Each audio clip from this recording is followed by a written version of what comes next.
Have you come to Italy looking for a city that's going to sweep you off your feet? Well, lucky you, because we've taken our real-life experiences and put together a channel that delivers the information you need to create the best vacation experience. So go ahead and clear that calendar. Pick it and click it.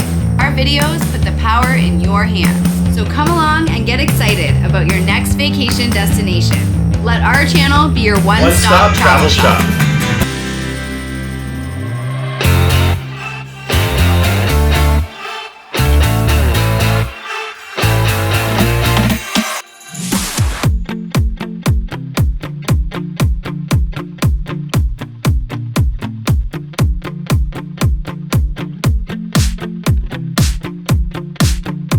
I love it! I love it more! I love it! Come on, let's go! I want to come first thing in the morning. I got here for the opening at 9. I'm not sure what time it is now, 10ish. And it is significantly busier. I can't imagine how much more busy it gets. This is why I've named it the most exciting city in Italy. It is bustling, people are always headed somewhere, there's always something going on. So reserve those tickets and book those reservations. Make sure you're prepared. Made it! Here it is. Luini. Now check out the lineup on each side. Milan is a very busy city. Locals, tourists, there's gonna be a lineup pretty much no matter where you go, so you wanna get way ahead of that. Orange means orange, I'm glad you didn't bring it up. Most colors mean don't say it. You've traveled all the way to Milan to see some cool stuff. Make sure you book it ahead of time so that you don't miss out. Like I did on a few things. You get the great deals on booking your hotel well in advance so you can be in the heart of Milan instead of a bit on the outskirts like I was in a bit of a shoebox hotel. Speaking of unassuming, that's what I was when I thought, I can just buy a ticket, day before, 2 days before. No. Apparently this thing sells out big time. This isn't even the busy time of year.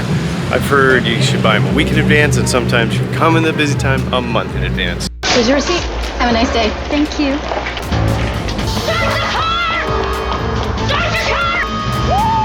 Every major city's got its places that are gonna cost you. Man, there is so much to do here that is free, baby, free. A great way to save money in Milan is to not buy the tour ticket packages. You can save almost $100 by going on to the direct website for the Duomo and get the tickets that have all of the things that you want to see included. It's gonna save you big. Can't beat the price of free. Head out to Castello Sforzesco. It's free to walk through this castle.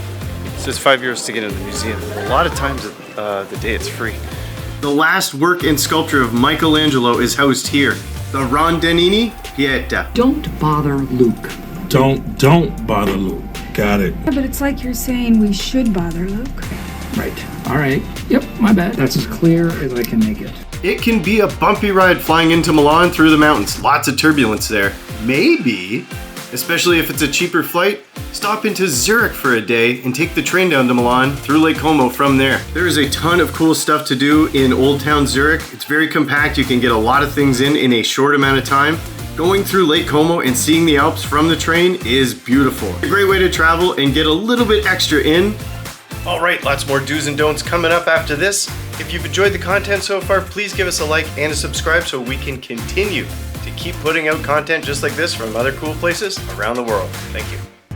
No! God, please, no! No! No! No! And when the canal is full during the spring and summer, I'm assuming, it seems like it's a great place to go to. In February, maybe not so much, so plan your trip accordingly. The Navigli neighborhood is where the nightlife happens. Check out these shots from other YouTubers. The place looks like it's a lot of fun, it's a happening vibe.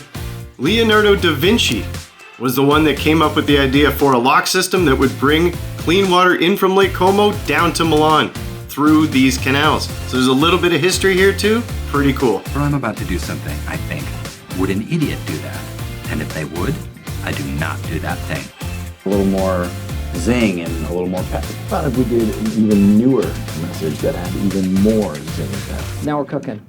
I like this. Okay, everyone, get ready for a new segment, Foods and Don'ts. We'll take you through a full day of food, starting with breakfast at Cova Cafe. This is the best place to enjoy that traditional Italian breakfast. €5 for your pastry and your cappuccino. Call this eating al banco, right up on the counter here. Lunchtime at Luini for some deep fried pizza right around the corner from the Duomo. Man, was it amazing. Then you get to the prosciutto, the mozzarella in the middle. And for some amazing entrees, we're heading to Mota, right beside the Duomo. Can't beat the views. It's called risotto al safrano here. This meal was truly delicious. And you don't have to wait till after dinner for this. Man, any time of the day, the gelato in Milan was spectacular. I'm gonna try one in every city then, I think. Oh my God. It takes, I'd say, at least 4 days, but probably a week to truly appreciate all of the amazing things that Milan has to offer. So many different neighborhoods, lots of museums, so much classical architecture to take in, and of course, the amazing food everywhere. It just takes a lot of time to do it properly, to truly appreciate it. It's gotta be a solid week of Milan to get it all in properly.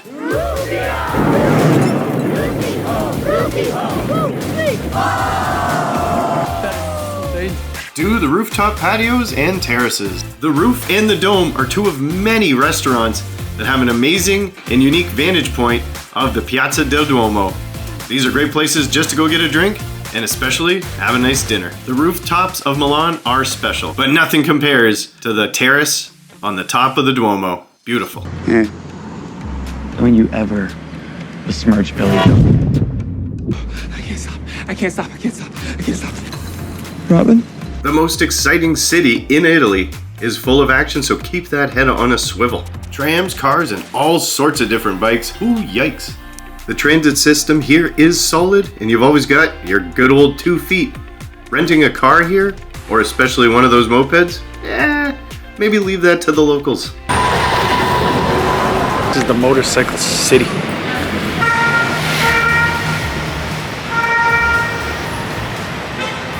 Alright, now it's time to go rapid fire with Little B's Quick Threes. Visit the Cova Cafe, located on one of the corners of Rue Monte Napoleone, the high-end fashion street in Milan. The best place to get your traditional Italian breakfast. Oh, I can see why they do that in the mornings. That cappuccino, I've not tasted anything like that.